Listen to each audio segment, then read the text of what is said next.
to the Fireburns Within channel. Time for my weekly album reviews. I think this is episode 10 if I'm not wrong. I've got 7 albums to mention. I'm going to do this as quick as I can. I've listened to a couple more as well, but as usual, I won't mention the ones that don't make the list. There's no point. You know, I don't want to be negative about stuff. The stuff that I don't like, I don't like. I won't mention it. You know, I don't tend to go on about things that I don't really like. Unless it's like a big band and then you have to mention it that you don't like it or whatever. But anyway, so let's quickly do this. First one is Kane and Inhuman Spirits. Kane is old school. Well, I say old school, but it's sort of like classic melodic death thrash. Sort of little. They used to be sort of quite melodic death, but now they're sort of quite modern, quite thrashy.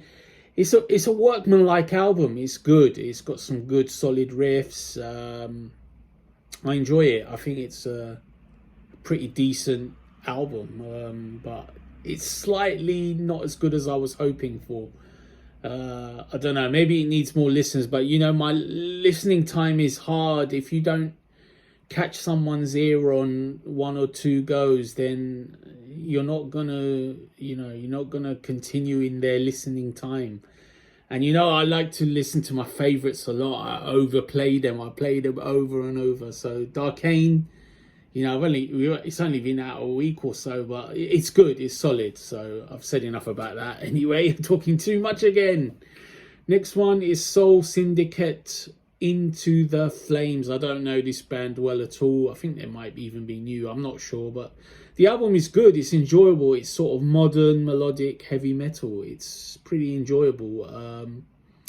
Good vocals, melodic vocals, no growling. It's a good album. It's a good album.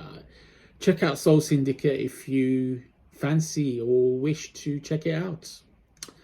Next one is Ailstorm, Seventh Rum of a Seventh Rum. I've reviewed it on the channel. It's a crazy album. The band is nuts. I mean, I'm not going to say too much more. It's 8 out of 10. It is what it is. It's Ailstorm. Next one is Brideer, Aegis of Athena. This album was released actually a month ago, but I never got around to hearing it. I couldn't find it anywhere to listen to. But I did finally hear it, and I really like it. Brideer is an all-girl Japanese. They used to be more power metal, but this album is sort of like slightly progressive metal as well. This is really enjoyable. I really like it. Their singing style is good. Her vocals are good, but her trying to sing English is difficult for them. You know, some of the broken English and the words are just lost. I mean, you can't really understand what they're saying, but it's so cute as well. It's really cool to listen to, and there's musicianship is top notch. I mean, Brideer's musicianship is excellent. So really well listen if you can find the whole album is actually on their YouTube channel. That's how I got to hear it in the end. Okay, next one is, this one is quite hard to pronounce. Sonivinos. The band is called Sonivinos, and the title is Sonicated Intravaginal Insemination in Numbers. Oh my god. They're a technical death metal band. I'm not sure of the members. They listed it as international, like say it's all different nationalities. But the album is really quite good. I mean, if you like death metal and especially the over-the-top technical kind, then this one is pretty good. I mean, I really did enjoy this. It's a solid album. What can I say? It's well produced. I quite like the growling, which is quite important for me. If I don't like the growling, it really puts me off enjoying an album. The music alone isn't going to do it, but I can stomach the growling on this one. It's pretty good. Even enjoy the growling, and the technical level is good. So I really like this one. I rate this one around was going to say 8, but I'm going to go 8.5 out of 10. I don't know if I gave a rating for Bridea, but it was 8.5 as well. But I'll put it on the screen anyway. 2 albums left to mention. I gave both the same rating, so they're both albums of the week. The first one is Fallen Sanctuary, Terra Nova. It's sort of like the project band between George from Serenity and Walkings, and I forget his name, the chap from Temperance, the singer-guitarist from Temperance, the Italian symphonic power metal band, or modern power metal band, if you like. This one's really good. I mean, it's a mix between the two bands, Serenity and Temperance. It's very melodic, it's very catchy. The vocals are distinct enough so that you can tell them apart very quickly when you listen. But the melodies is what brings you back. I mean, it's very catchy, very memorable. A little poppy at times, but I still really enjoy it. I mean, it's so catchy. It's, well worth a listen if you like melodic power metal.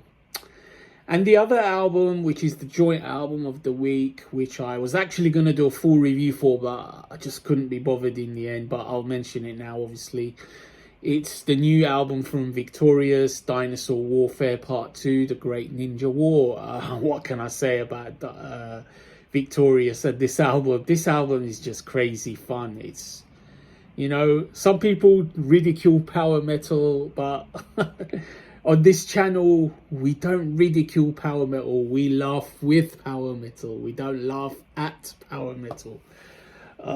This is just a fun album. I mean, it's so over the top, talking about dinosaurs and this and that and ninjas and crazy stuff like that. Lots of fast melodic riffs.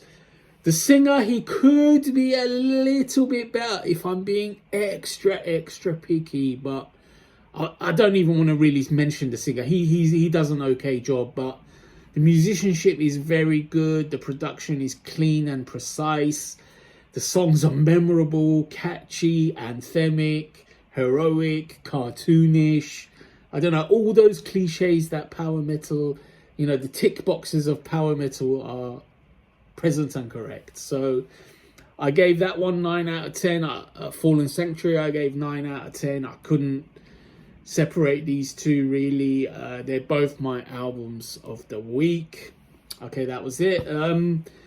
Now the next video that we need to do is the half-year roundup, which I've got 20 albums, my top 20 albums of the first half of 2022. So I've got that one coming up, so it's gonna be good. I mean, I've just given you 2 9 out of 10, so these two they're gonna have to feature in there somewhere. I mean, the funny thing is, I've got so many albums I like that even the ones that I say don't make my top 20, they might be 8.5 out of 10 albums. So I still really like them, and they're not gonna make the top 20. I could do a 30 even, but that'll be a bit overkill. So let's leave it at 20. Okay, that was it. Weekly roundup. Stay tuned for the half-year roundup.